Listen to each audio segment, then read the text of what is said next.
This is language that groups like Britain First have applauded. I ask you again, are you comfortable with it? So I'm really proud of modern Britain and the cultures that are in it. But I think it is important that we ensure that everybody is integrated properly. That's how you get social cohesion. That's how you get people that are economically active. Michelle, this is a catastrophic announcement, according to Greenpeace. Morally obscene, says Caroline Lucas. How can you defend it?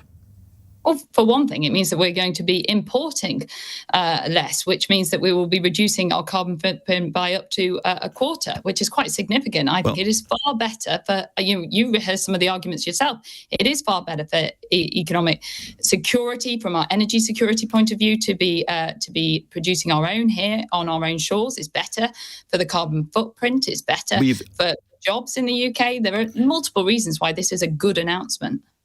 Well, you've just heard Nigel Topping, who was appointed by Boris Johnson in this field, saying, actually, this is not going to increase our energy security, and no, it will not cut prices here. This oil and gas will go into the international oil and gas market, out of which we buy. It's not, as it were, our oil that circumvents the process. So these arguments about cutting our carbon footprint are simply not true, are they? Well, no, that's not the case, because if we are producing more on our own shores, then we will be able to import less of it. That's sort of a logical next step of this announcement. But it's not. I'm sorry, it's not going to our own shores. It's going into the international oil and gas market. It's being taken away and put into the international market. It's not coming onshore in Scotland, or very, very little of it. But I think that the broader point here is that we have been very clear that we're absolutely committed to net zero. That isn't in question. We have to put our planet first, but we have to do that in a way that is proportionate, reasonable, takes people with you, is achievable as well. And everybody, including the Climate Change Committee themselves, have said you need oil and gas in that transition to net zero. And all we're doing is saying we agree. Secretary of State, can you explain how it's good for the planet at a time when there is enough oil and gas in the world already for the transition? That's what all the experts say, to open up a new field, burning which will be the equivalent of 700 million people's pollution per year. How can that be good for the planet? Look, this will not stop our ability to reach net zero. Between 1990 and 21, we actually cut our emissions by 48%. That's a staggering statistic. This country has a legacy of putting our climate first. That's going to continue with this government, but we're going to do that in a way that takes people with us as well, because otherwise we're not going to stand a chance of meeting these targets.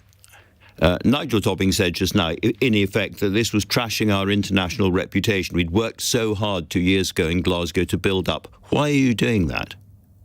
That's not true at all. In fact, we're still out in front when you compare us to our European partners when it comes to climate change. But what we have running said is backwards. Backwards.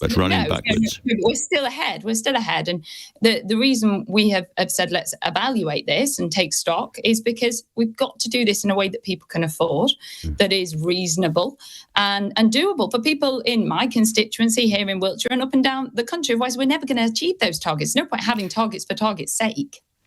How much subsidy have we offered the two relevant companies for this to go ahead? How much public money are they being given? I'm sorry, Andrew, I'm not privy to that announcement. I was in meetings all day today for my own department. But it's a lot, and you are Science and Technology Secretary. It's a lot of money we're giving them for this, isn't it? I haven't got the figures, so I'm not going to be drawn on that. I'm not Energy Secretary, but I haven't got the figures to hand.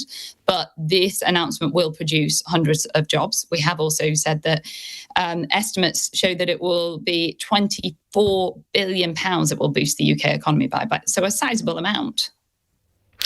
Let me turn to something else that you're about to do, which is a big AI summit at the beginning of November. Do you think that Britain is going to be a world leader in regulating AI, and is this the first step towards that? So we're already a world leader when it comes to AI in itself. But what we're saying is that we need to have a global conversation about AI safety, particularly what we call frontier AI. So that's AI at the cutting edge, the AI that has the most potential for opportunities, but also the most potential for risks and challenges. And that hasn't happened on a global stage.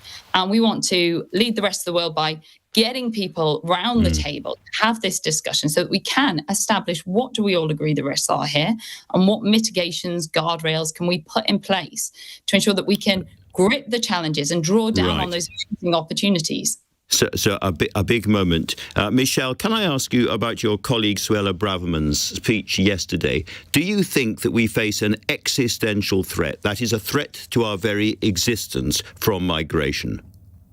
I think that uncontrolled immigration is a big problem. It is something that comes up regularly on every doorstep. It's why the Prime Minister made it one of his top priorities. It's why this government's on a mission to gain control and to stop the boats.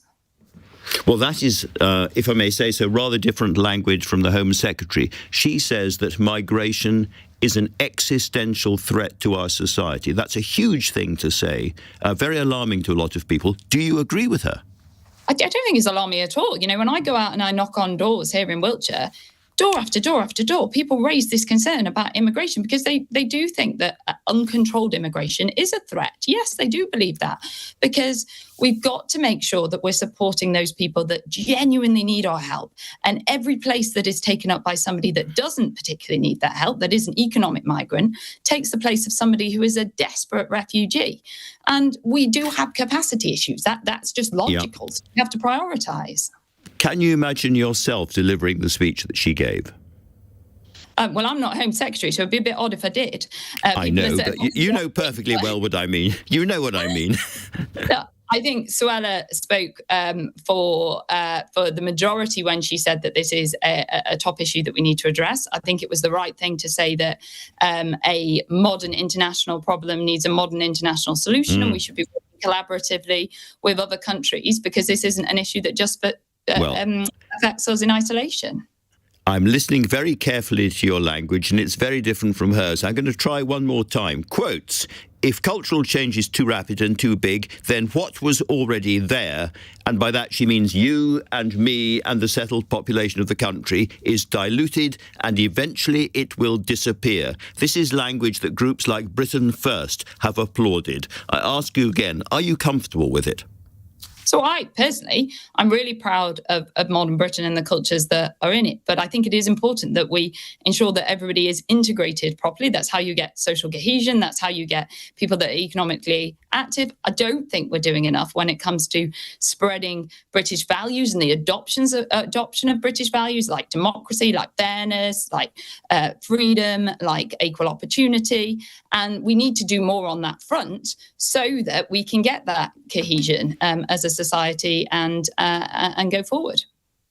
Michelle Donelan, somehow to me you don't sound exactly like Suella Braverman, but thank you very much for talking to LBC tonight. It's much appreciated.